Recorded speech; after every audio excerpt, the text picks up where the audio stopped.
And we lost two big names this week, both associated with the Turner media empire, I guess you would say, but also two that have tie-ins to the wrestling business. Loose tie-ins, but still tie-ins nonetheless. Baseball legend, Braves legend. Hank Aaron passed away this week at the age of 86. Hammerin Hank, the true home run king. My favorite Hank Aaron stat is if you take away every single one of his 755 home runs, he still has over 3,000 hits in his career. That is how great of a player he was. And he did it at a time where he was getting death threats on a regular basis from all of the racist assholes who did not want to see a black man shatter Babe Ruth's home run record. They were adamantly against it. There were kidnap plots against his children. It was so bad the FBI had to investigate some of the threats. They wouldn't even let him open his mail for a few years. But he also had a big impact on the wrestling business. I just answered a mailbag question a few episodes back, eerily enough. This was only a few weeks ago, about the interview that led to Bill Watts either resigning from WCW or being fired, depending on who you believe. But, a whole video about Hank Aaron and Bill Watts and the Pro Wrestling Torch interview that led to all of this fallout.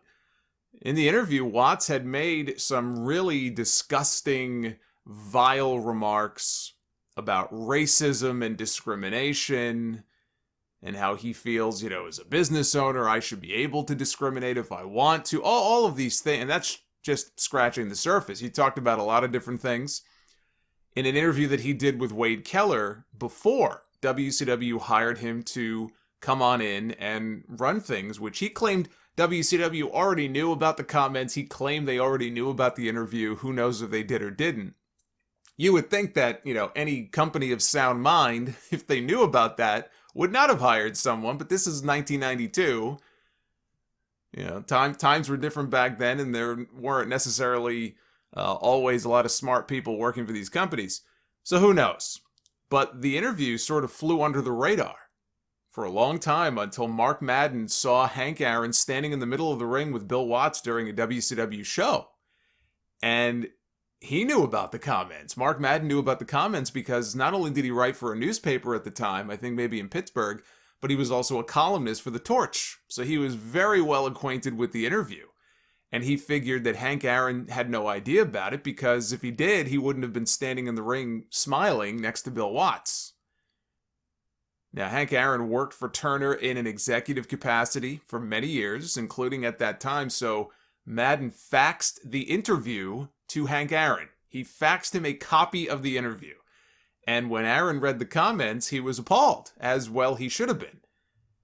Now, did he ask for Bill Watts to be fired? Did he merely make it known to people within the organization that he wasn't very happy about the comments? Who knows? But one thing is for sure, which is that Bill Watts, very shortly thereafter, was gone.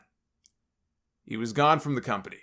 And it was right after this that Eric Bischoff, who at the time was just an announcer for WCW, applied for the job of executive producer. Same job. Jim Ross wanted that job. Tony Schiavone wanted that job, or maybe they figured they would just get it. They'd been there for so long. Bischoff applied for it, and Bischoff beat them all out for it. And the rest, as they say, is history. And Larry King passed away this week at the age of 87. He landed in the hospital late last month, apparently diagnosed with COVID. And look, when you're an 87-year-old cancer survivor, as he was, with heart problems, when I read that he was in the hospital with COVID a few weeks ago, I figured this might not end well. And then I kind of didn't think about it. There were no updates. And now this week, came the update that he passed away. I can't say that that's a surprise. He was the face of CNN for 25 years. Had lots of pro wrestling personalities on his shows. Even after he left CNN, he went to go work for this Aura TV network or whatever it was. And he had a lot of wrestlers on his show there too. But on CNN over the years, lots of wrestlers on there. He gave wrestling a national platform on a national news network at a time when not a lot of other people were doing that. You know, you had guys like Larry King and Regis Philbin and Arsenio Hall who would have these wrestlers on their shows, and it would give them a lot of, media publicity that, again, they weren't really getting in the mainstream all that much. And one of the more famous Larry King shows had dueling interviews with Vince McMahon and Bruno Sammartino. This was back in 1992. Talking about the sex scandals and the steroid scandals in WWE at that time. You want to see a fiery half an hour? Go watch that. Go watch that episode. I remember Barry Orton calling in to the show, and he made a comment in there about how there are no unions in wrestling. When he's on the line and he makes that comment about, well, there's no unions to protect the wrestlers, because Vince McMahon is on screen. He's in studio with Larry King, and Bruno is in a different studio, so they're kind of both on screen. But I'll never forget the look on Vince McMahon's face the moment that Barry Orton mentioned unions in wrestling. Vince McMahon gives the greatest eye roll that you have ever seen. For anyone who doubts his thoughts on unions, I mean, we kind of already knew. But look, he didn't have to say much. He didn't have to say a word. His reaction says it all. The episode that, Larry King did after the Benoit tragedy. He had a whole bunch of people on: John Cena, Chris Jericho, Bret Hart. He was on an episode of Raw back in 2012. I don't know if he was the guest host for that night, if they were still doing the guest host stuff, or if they just brought him in for some kind of celebrity cameo. He was there with his wife. I don't know if it was wife number 7 or 8 at that time. So a lot of pro wrestling ties.